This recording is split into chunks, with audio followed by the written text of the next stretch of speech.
Kane Williamson শক্ত হতে জানেন, প্রয়োজনে নরমও হতে পারেন। তিনি আসলে নদীর মতো। তিনি আসেন এক স্থিরতা নিয়ে, যেন রোদ্দুরের মধ্যে এক শান্ত নদী।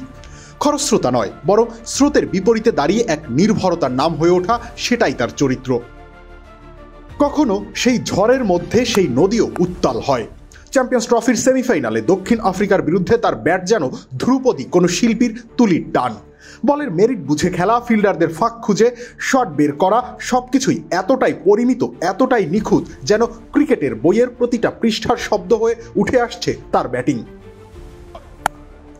সাথে পরিস্থিতির চাহিদা মিলিয়ে একটু ঝড়ের ছোঁয়াও থাকলো। সেই ঝড়ে নিউজিল্যান্ডের বোর্ডে রান জমা হলো 362। এই ম্যাচে যখন নিউজিল্যান্ডের প্রয়োজন ছিল একজন ভরসার প্রতীক, উইলিয়ামসন তখন দাঁড়িয়ে গেলেন বুক চিতিয়ে। রান এলো, সেঞ্চুরি করলেন, 108 স্ট্রাইক রেটে ব্যাটিং করলেন।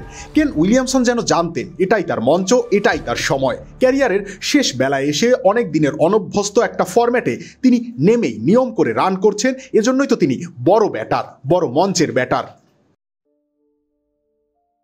সেঞ্চুরির পথে তিনি ছুঁয়েছেন সব বৈচিত্র্য। বাউন্ডারির ঝলক নয়, বরং স্ট্রোকের সিম্ফনি দিয়ে জমিয়ে তুলেছেন এক মহাকাব্য।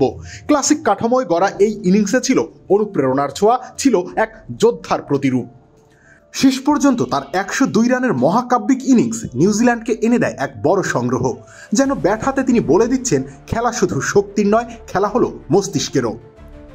কেন উইলিয়ামসন ক্রিকেটের ধ্রুপদী শিল্পী, লাহোরে আবারও লিখলেন এক নতুন অধ্যায়, যেখানে ব্যাট কথা বলেছে তার হয়ে, আর তার প্রতিটা শট হয়ে উঠেছে ইতিহাসের অংশ। নিউজিল্যান্ড উঠেছে রানের পাহাড়ে, আর সেই রান নিউজিল্যান্ডের জন্য যথেষ্ট হবে কিনা সেটা সময় বলে দেবে। রবিউল ইসলাম রনি, খেলা ৭১।